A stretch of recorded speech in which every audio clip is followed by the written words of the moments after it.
For this week, we will be exploring the topic of learning. Many of the concepts we've been covering in class already have a bearing on how and what we learn. For example, stimuli, sensation, and perception makes a difference in how we take in information and what we do with it. Our state of consciousness, how aware we are at any given time, affects how we encode information. And as we have discovered in discussing memory, encoding information is important in memory processing. Memory is an essential aspect in the learning process, as it is important to remember what it is we learn. We also need to use our cognitive capacities to think, reason, make judgments, and decisions when we learn. So thinking is also a critical aspect when in the learning process. And we'll be talking more about thinking in a week or so. So let's look at what exactly learning is. What do you think of when you see this image or this image? Are there any feelings associated with them? Do seeing these symbols affect your behavior? We may remember that these symbols represent a place where food is located, so we can make an association between stimuli, seeing the sign, which represents food, and feeling the internal sensation of hunger, which may feel like hunger pains.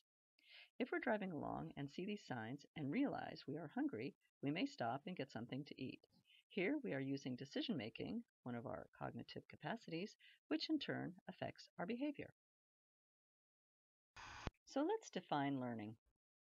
For purposes of this class, learning is defined as a relatively permanent change in behavior that is brought about by experience. So what we are doing is forming associations between stimuli and responses, as I described in the preceding slide. We probably learned when we were quite young to stop and look both ways before crossing the street. This is an example of making an association between a stimulus and a response. Initially, it was probably hearing your parents' instruction about how to cross the street safely. This in turn affected behavior. So we learned to stop and look to see if a car is coming, which is a stimulus, and then adapt our behavior, which is a response, based on the information coming in. If a car is coming, we use our thinking capacity to wait, and if no car is coming, we have learned it is safe to cross the street. Remember adaptation? That's the process where our senses get adapted to a prolonged stimulus so that we are no longer aware of it, like when we first get in the water and find out it's cold. But then after a while, we don't notice it. We become used to the smell, taste, touch, sight, or sound. There is a similar process occurring between a stimulus and a response, and it's called habituation. Habituation is a decrease in behavior due to a continued exposure of a stimulus, so we become less responsive or reactive to that stimulus. For example, if we change the ringtone on our phone, we may find it captures our attention quicker than our old ringtone. After you become accustomed to the sound, you pay less attention to the noise, and your response to the sound will decrease. Another example is if you eat too much ice cream. You probably won't go out and have more anytime soon. Let's turn now to some learning theories. Learning is categorized as part of the behavioral perspective in psychology, and the major theories we'll be exploring are classical conditioning and operant conditioning. Some of the leading behaviorists include Ivan Pavlov, John Watson, and B.F. Skinner. I'll talk more about each of these researchers in class. In learning theories, classical conditioning is a type of learning in which a neutral stimulus, like a sound or an image, brings about a response or an action after being paired with other stimuli, like food or a drink. So when we see food, we naturally salivate, especially if we are hungry. So it is a learning by association between a stimulus and a response. A well-known example of this research is called Pavlovs Dog Experiment, and I'll explain that in just a moment. It was in the late 1800s when Russian physiologist Ivan Pavlov was looking at the salivation of dogs in response to being fed. He noticed that the dogs would begin to salivate whenever he entered the room, regardless of whether he was bringing them food or not. This led him to believe that there are some things that do not need to be learned. For example, dogs don't learn to salivate whenever they see food. They do it naturally. This reflex is hardwired into the dog, so it is an involuntary action. This research was the emergence of classical conditioning. So let's go ahead and see how classical conditioning actually works. First, let me introduce you to some key terms. In psychological classical conditioning parlance, The key terms essential to understanding this experiment and the classical conditioning learning theory are the neutral stimulus, where there's no initial response, the unconditioned stimulus, which is also called a UCS, which is not learned, an unconditioned response, which is called the UCR, which is also not learned, a conditioned stimulus called the CS, which is learned, and a conditioned response called the CR, which is also learned. Something to keep in mind here is that we have a stimulus and a response in each case where the unconditioned is not learned, so it's natural or reflexive, and a stimulus and a response that is learned or conditioned. So unconditioned equals not learned, and conditioned equals learned. How do these all fit together? Let's look at Pavlovs Dog Experiment more closely to see how this theory actually works. In this image, you see 4 quadrants, and I'll explain each one in more detail. As we can see in the first quadrant, we have dog food and we have a dog salivating. The unconditioned stimuli, or UCS, is the dog food, and the unconditioned response, or UCR, is the dog salivating. One is the stimuli and one is the response. The salivating to the food is natural and not learned, so it is called unconditioned. Remember from the previous slide, the unconditioned means not learned, so it is automatic and involuntary. In the next quadrant, we see that the dog is then presented with the sound of the bell. And as you can see, the dog does not have a salivation response, so it is considered neutral. The next step in the third quadrant is the conditioning or learning part. The neutral stimulus is now introduced, which is the bell. The bell is rung at the same time that the dog food is shown to the dog. So the two stimuli are paired, which brings about the natural and unconditioned response of salivation in the dog. So now an association has been made between the two stimuli and the response. The dog has now associated the sound of the bell with the prospect of getting food. So now, when the bell is rung without the food being presented, as we can see in the fourth quadrant, the dog will salivate. The bell is now the conditioned stimulus, or learned, and the dog salivating is now the conditioned response, or learned response. The dog has now learned how to salivate to only the sound of the bell without any food present. How does this happen for humans? Think back to the Dunkin' Donuts sign at the beginning of this video. When we're hungry, we have a natural response to seeing or smelling food, which is salivating or a rumbling stomach. The Dunkin' Donuts sign is not actually food, but it is a stimulus which we have associated with food. If you've never been to a Dunkin' Donuts, the sign may not have much meaning for you, so it would be a neutral stimulus. Say you go to a Dunkin' Donuts a couple of times and you find that you really like it and now you become a regular. Now when you see a Dunkin' Donuts sign, you have associated the sign with food and have become conditioned to see it as a place for food, and therefore salivation usually occurs simply by seeing the sign. Okay, to sum up, the food, whether it's a donut, a cookie, or some coffee at Dunkin' Donuts, is the stimulus, which is called the unconditioned stimulus. The unconditioned response is that we salivate when we see or smell the donut, the coffee, or the cookie. We see the sign each time we go to Dunkin' Donuts, so now we have a pairing of the sign with the donut, the coffee, or the cookie. The Dunkin' Donuts sign was initially a neutral stimulus. We didn't have much of a response to it, but now the sign has become associated with the donut, the coffee, or the cookie, so now just seeing the sign will make you salivate. You have now learned to salivate simply at seeing the sign.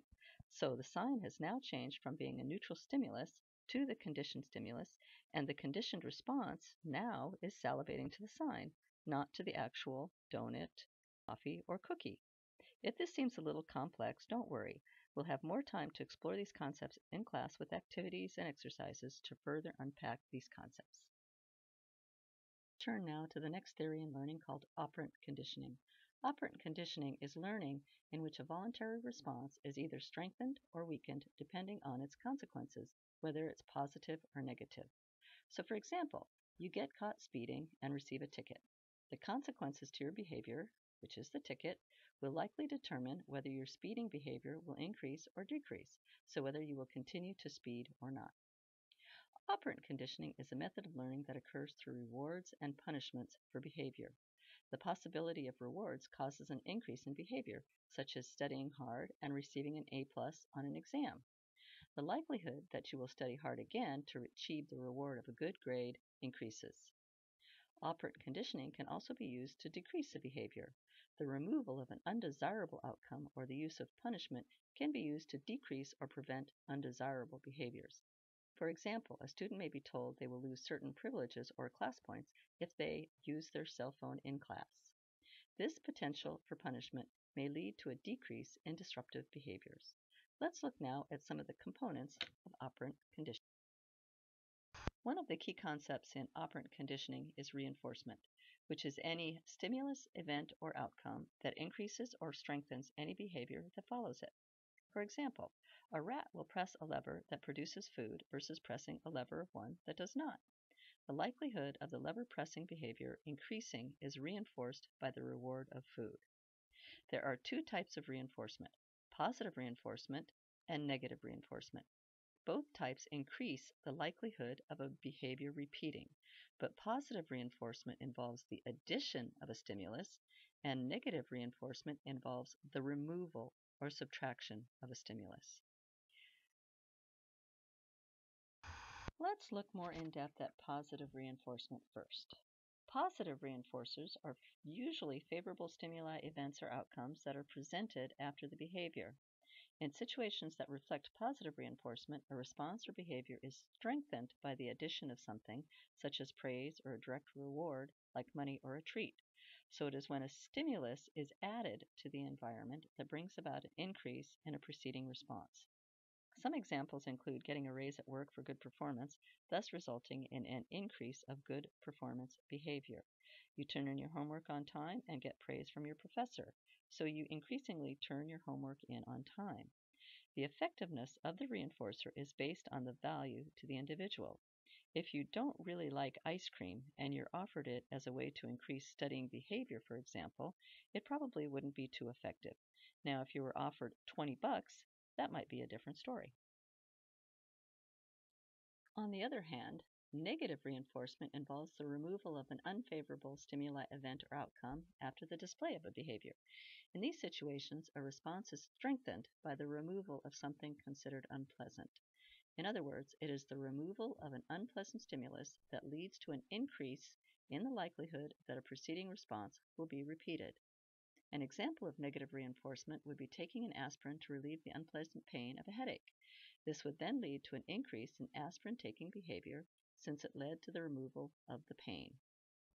Some other examples include putting on a coat when it's cold outside, putting on sunglasses when it's sunny outside, using an umbrella when it's raining, hitting the snooze button when an alarm clock rings, closing the door to a room to shut out loud sounds. These are all examples of negative reinforcement. An unpleasant stimuli is removed, whether it's the glaring sun, loud sounds, being cold, getting wet, by engaging in certain behaviors that then increases the likelihood that you'll repeat that behavior to remove the unpleasant stimuli. Let's turn now to punishment. Punishment involves a stimulus that decreases the likelihood of a behavior occurring again. Remember that reinforcement increases a behavior, so now punishment decreases a behavior. So in other words, if you are presented with a particular stimuli, you are less likely to engage in that behavior in the future. I'll give you some examples in a minute. There are two types of punishment: positive punishment and negative punishment. Both types decrease the likelihood of a behavior repeating, but positive punishment involves the addition of a stimulus, and negative punishment involves the removal of a stimulus. An example of positive punishment would be getting yelled at for hitting your little sister. A stimulus is added, which is the yelling, in order to decrease the hitting little sister behavior. An example of negative punishment would be having your phone taken away when using it in the classroom. The stimulus of the phone is removed in order to decrease the likelihood that the student would engage in the talking on the phone or checking the phone behavior in class. As with effectiveness of reinforcers, the effectiveness of the punisher is also based on the value to the individual. If you don't mind being sent to your room for the rest of the evening for engaging in talking back behavior, then you are less likely to decrease your talking back behavior since the punisher is not effective. If you were sent to your room without your phone, TV, or any other electronic device, that might make a difference for your behavior in the future. To sum up, punishment decreases the likelihood of a behavior happening again, and reinforcement increases the likelihood of a behavior happening again. Positive punishment and positive reinforcement adds a stimulus, and negative punishment and negative reinforcement subtracts a stimulus. One thing I'd like to mention here is that positive reinforcement and positive punishment both involve the addition of a stimuli, and negative reinforcement and negative punishment both involve the subtraction of a stimuli. So rather than thinking that positive is good and negative is bad, you can view positive as an addition and negative as a subtraction, so a plus and a minus versus a good or a bad. We'll spend the next week discussing these concepts more fully with activities and exercises that hopefully will make these concepts and these learning theories clearer.